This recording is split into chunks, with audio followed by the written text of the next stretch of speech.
নমস্কার বন্ধুরা, আমি ডোনা রিগালিস লাইফ কিচেন চ্যানেল নিয়ে তোমাদের সামনে এসেছি। আজকে আমি তোমাদের জন্য সম্পূর্ণ নিরামিষ ছানার ডালনা রেসিপি নিয়ে এসেছি। অনেক সময় ছানার ডালনা রান্না করলে ছানাটা শক্ত হয়ে যায়। আজকে আমি তোমাদের দেখাবো কিভাবে করলে ছানা একেবারে নরম তুলতুলে থাকবে। চলো তাহলে কথা না বাড়িয়ে ঝটপট রান্নাঘরে গিয়ে দেখে নাও আজকের রেসিপি নরম তুলতুলে ছানার ডালনা।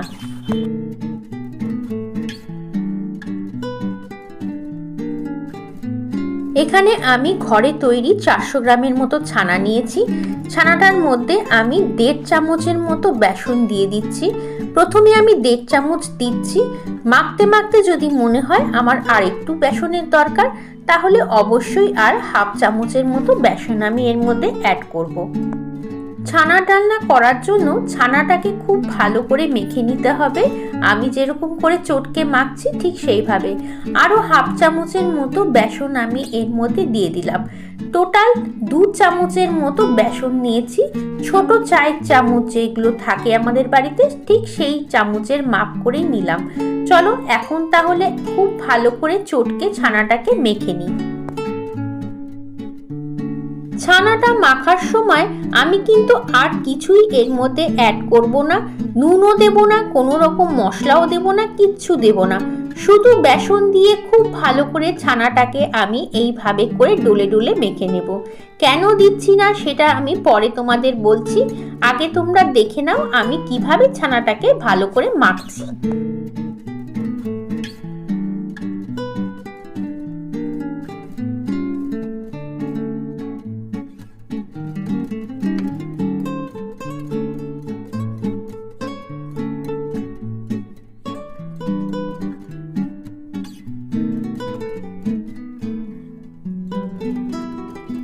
এতটা সুন্দর করে ছানাটাকে আমি মেখেছি যে ছানার ভেতরে মশলার রস ঢুকতে কোনো রকম অসুবিধা হবে না বা নুন ঢুকতেও কোনো সমস্যা হবে না।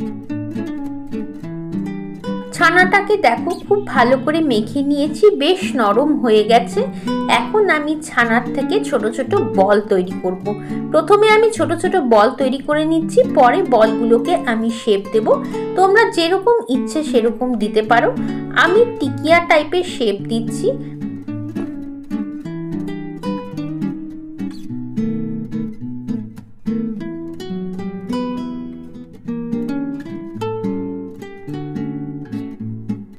দেখো সমস্ত বলগুলো কিন্তু তৈরি করা হয়ে গেছে।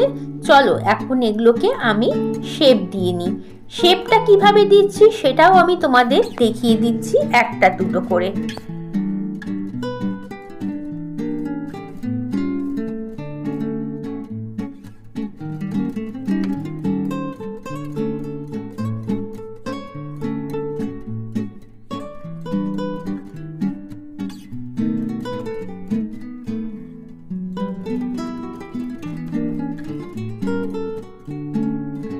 দেখো সবগুলো ছানার বলকে বেশ সুন্দর আমি শেপ দিয়ে নিলাম। এখন এটাকে ভাজবো। ভাজার জন্য কড়ার মধ্যে আমি 1/2 কাপের মতো সর্ষের তেল দিয়ে দিলাম। আমি সর্ষের তেলে ফ্রাই করছি, তোমরা চাইলে হোয়াইট অয়েলও ফ্রাই করতে পারো। একসাথে বেশি ছানা দেব না, 3-4টে করে দিচ্ছি। ছানার কোপ্তাগুলোকে তেলের মধ্যে ছাড়ার পরে সঙ্গে সঙ্গে খুন্তি দিয়ে নাড়তে যাবে না, কারণ এগুলো খুব নরম, সেই জন্য ভেঙে যেতে পারে। একটা সাইড একটু শক্ত হলে তারপরে খুন্তি দিয়ে এটাকে উল্টে দেবে, ঠিক আমি যেভাবে করে করছি। ছানাটা যতক্ষণে ভাজা হবে ততক্ষণে তোমাদের আরেকটা টিপস আমি দিয়ে দিই। দেখো অপর দিকে একটা বাটির মধ্যে 2 কাপ জল দিয়েছি, তার মধ্যে নুন দিয়ে দিয়েছি 1.5 চামচের মতো। ছানাগুলো ভাজার পরে আমি সঙ্গে সঙ্গে কিন্তু ওই নুন গরম জলের মধ্যে দিয়ে দেব। নুন গরম জলের মধ্যে যদি ছানাটাকে ভাজার পরে দিয়ে দাও তাহলে দেখবে একেবারে নরম তুলতুলে ছানা তৈরি হবে। আর সেই গরম জলটা যেটা আছে সেটা কিন্তু ফেলে দেবে না, সেইটা দিয়েই এই ছানার ঝোলটা তৈরি হবে। সেই জন্য এমন করে মাপ করে দেবে যাতে পুরো জলটাই তোমাদের রান্নায় ইউজ হয়ে যায়।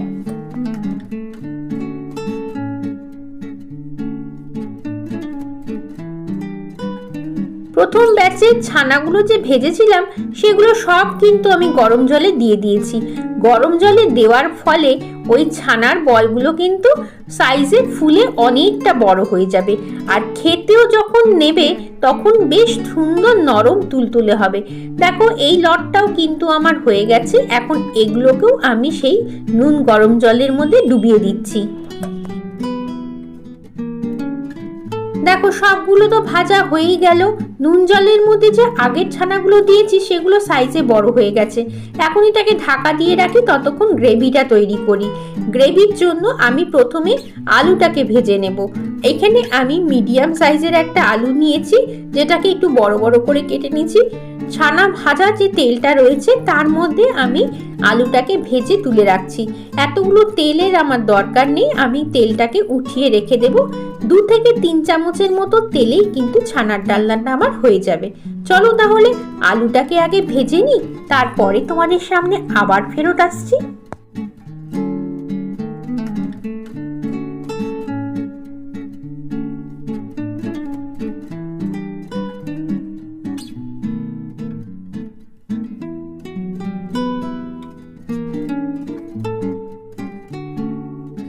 আলু ভাজার পরে তেল সরিয়ে রেখেছি।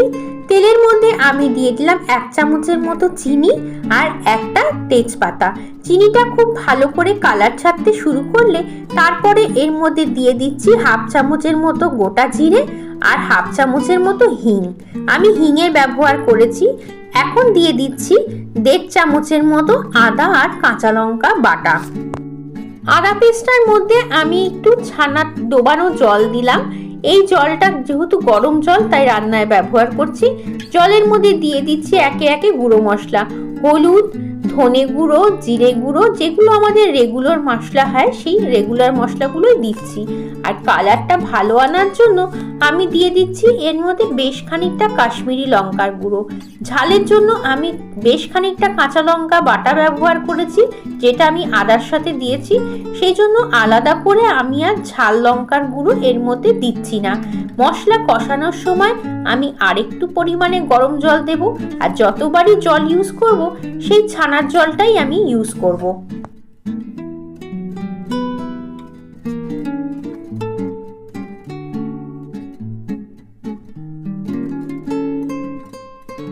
মশলাটা কষানোর সময় আমি এখানে 3 থেকে 4 চামচের মতো দই দিয়ে দিলাম। দই যখন অ্যাড করবে তখন গ্যাসের ফ্লেম একেবারেই কমানো থাকবে। যখন দইটা খুব ভালো করে মশলার সাথে মিশে যাবে তখন ফ্লেমটাকে আবার বাড়াতে পারবে। এখন আমি এর মধ্যে দিয়ে দিচ্ছি 1 চামচেরও একটু কম গরম মশলার গুঁড়ো। তোমরা চাইলে ঘরে তৈরি গরম মশলা বাটাও এর জন্য ব্যবহার করতে পারো, বা ফোড়নেও গোটা গরম মশলা দিতে পারো। দেখো বেশ সুন্দর করে মশলাটাকে আমরা এখন কষিয়ে নেব। অলরেডি কষতে কিন্তু শুরু করে দিয়েছে। এখন দিচ্ছি এর মধ্যে 1.5 চামচের মতো ভাজা মশলা। ভাজা মশলাটার মধ্যে কি কি ব্যবহার করেছি সেটা আমি তোমাদেরকে ডেসক্রিপশন বক্সের মধ্যে লিখে দেবো।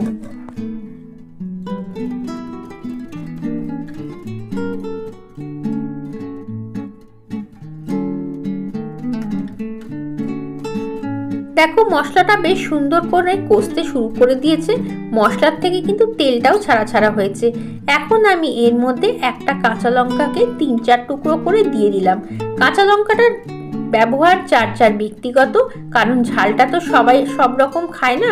যদি তোমরা ঝাল বেশি খেতে পছন্দ করো তাহলে অবশ্যই কাঁচা লঙ্কার পরিমাণ বাড়িয়ে দেবে। দেখো মশলাটা বেশ সুন্দর করে কষে গেছে, তেল ছাড়া ছাড়া হয়ে গেছে। এখন আমি এই গরম জলটা দিয়ে দেব। দেখেছো তো ছানাটা গরম জলে দেওয়ার ফলে কতটা বড় হয়ে গেছে সাইজে। আর গরম জলটা তোমাদের ফেলতে না করছি, কারণ গরম জলটার মধ্যে কিন্তু ছানার ক্রিমটা রয়েছে। সেই ক্রিমটাই কিন্তু আমরা ঝোল হিসেবে ব্যবহার করছি, সেই জন্য এই জলটা কিন্তু কখনোই ফেলে দেবে না। দেখো এখন ঝোলটাকে আমরা টকবক করে ফোটার জন্য অপেক্ষা করি। আর অপেক্ষা করার সময় আমি দিয়ে দিচ্ছি এর মধ্যে ভেজে রাখা আলু। আলুগুলো যেহেতু আমি আগে থেকে খুব ভালো করে ভেজে নিয়েছি, সেই জন্য সেদ্ধ হতে একেবারেই সময় নেবে না।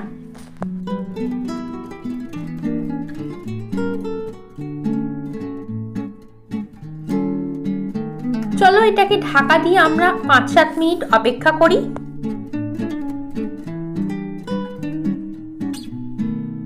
5-7 মিনিট পর তোমাদের সামনে ফেরত এলাম। দেখো আলুগুলো কিন্তু প্রায় সেদ্ধ হয়ে গেছে। আর আমি কিন্তু এর মধ্যে কিছুটা পরিমাণ ঝোল রাখবো, কারণ ছানাগুলো তো রয়েছে, সেগুলোও কিন্তু কিছুটা তো ঝোল টেনেই নেবে। চলো এখন ছানাগুলোকে আমি ঝোলের মধ্যে দিয়ে দিচ্ছি। ছানাগুলো দেওয়ার পরে খুব বেশি সময় ধরে তোমাদের ফোটানোর দরকার নেই, 4 থেকে 5 মিনিট ভালো মতো ফোটালেই কিন্তু হয়ে যাবে।